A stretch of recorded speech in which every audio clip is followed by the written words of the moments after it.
Jeff Cavalier, ATHLEAN-X.com. Today we're going to talk about the bench press, classic exercise.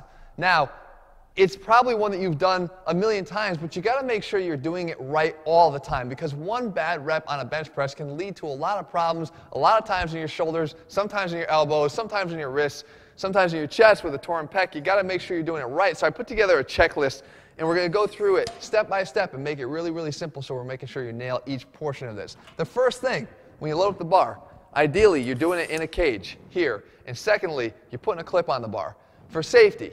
However, I will point out, as someone that has learned this from experience, if you're training at home, you may not want to use the clips. Why? Because if you get stuck and there's nobody around to spot you, your only option to really get out from under that bar is to dump it. And if the clips are on here, you're not going to be able to do that. So again, not something I advise. I'd rather you set up in a rack to do it.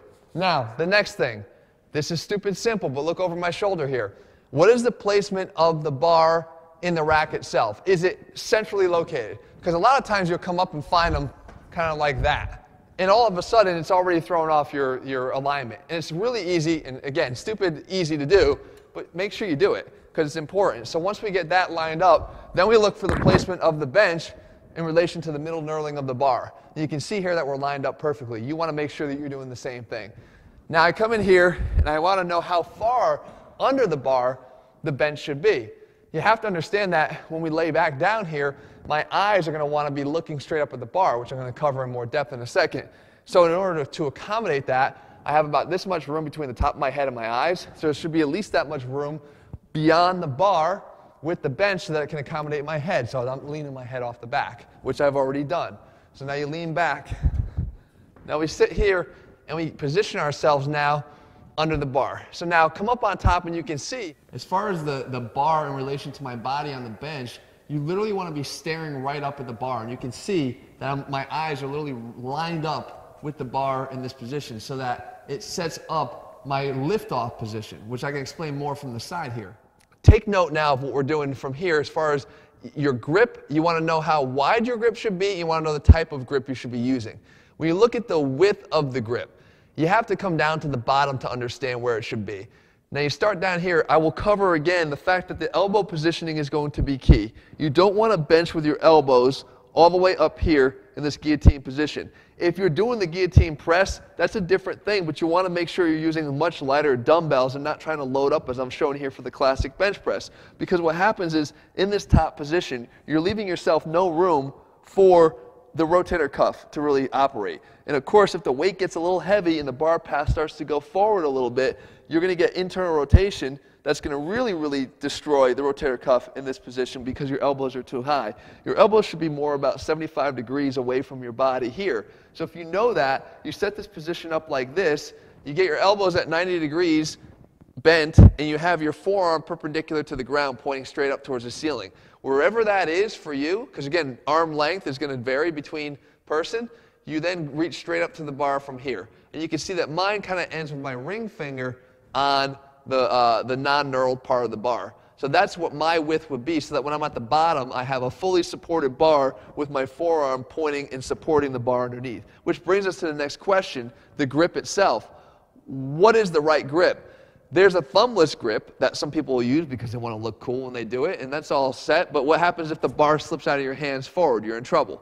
So what you want to do is you always want to have your thumb wrapped around the bar, but how you approach the bar is really important for getting that right. If I come down, which a lot of times people will do, they'll come this way. Okay, I just said my ring finger is where I need to be. I come this way and I grab the bar, and then I go and I grab around, or I grab this way, around my thumb, whichever is more comfortable for you. This is stronger. But if I come this way, the issue is that the bar is too high on my fingers. So now when I lift off, automatically the bar is going to roll backwards, and look what I've done to my wrist. So now I don't have the support of my forearm under the hand anymore. The bar is about 2-3 inches behind that, and it weakens my pushing power, and it also increases the likelihood that I'm going to screw up my wrist. So what I want to do is I want to come from underneath. So if I come from underneath, now the bar is lower in my hand, and I can wrap around to the right position. But now you can see when I lift off, I have a fully supported bar because my forearm is now directly underneath this, and I'm using the support and the strength of my bones to actually allow that to happen. Now, when we get ready to lift off, where are we lifting from? these things better allow you to have a little bit of bend in your elbow, because look at the position I'm trying to lift from. I'm trying to lift again with a bar that's placed over my eyes, so it's a little bit behind my body here. So if I try to lift from here, essentially it's like a pullover, I don't have much strength here. So if I have a fully straightened out arm, and I have the catches of the bar too high, I have no lifting power at all to get that off, none.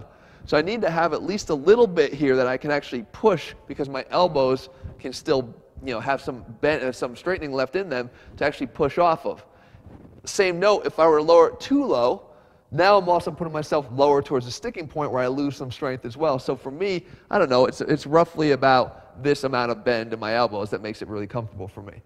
So now as I get ready to lift, the next thing, I promise you, I'm actually going to lift this bar. The next thing, but this is what I'm talking about, all the setup that's really important here, is when I go to lift the bar path is now going to be my major concern, okay? Because I want to make sure that this thing comes down, not over my eyes as I talked about, but it winds up over my chest. So that means that the bar path is going to have to come forward a little bit. It's going to have to come down and forward a little bit.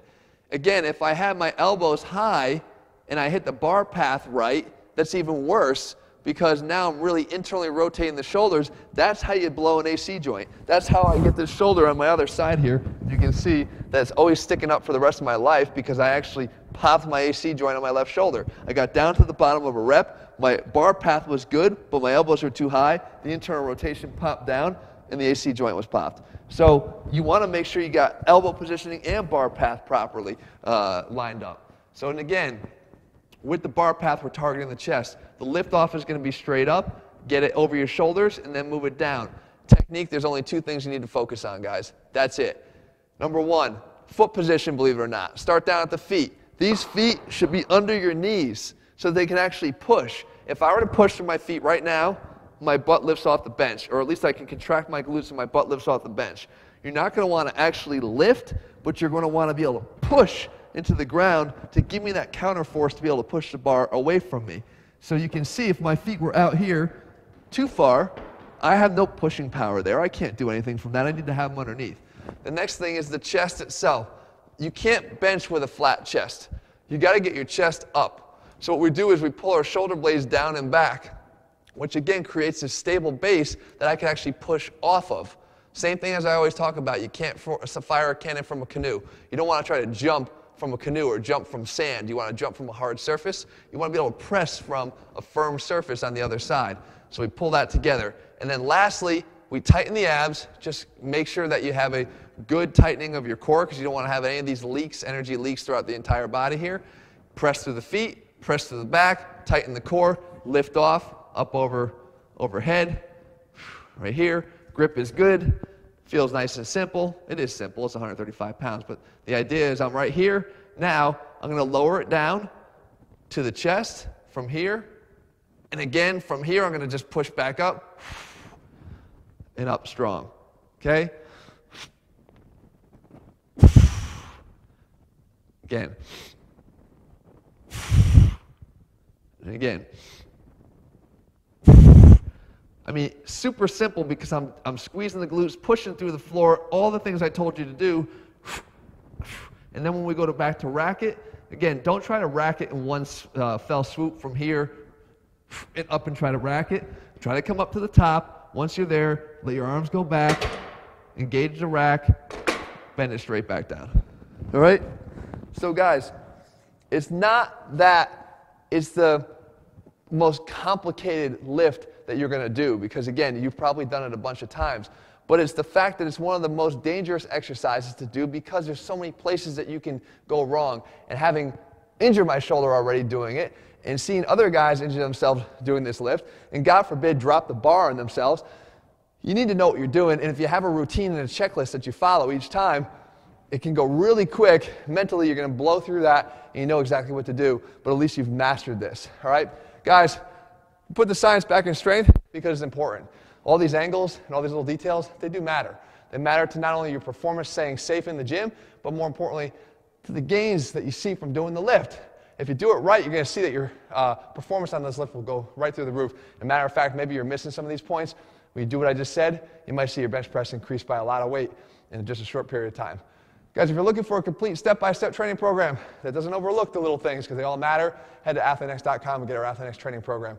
In the meantime, if you found this video helpful, I know it's comprehensive, but it's worth it. Leave your comments and thumbs up below, and I'll be back again in just a few days to do the videos that you want me to cover. Tell me what else you want me to cover. If you want me to break down another lift, I'll do that as well. All right, guys, see you.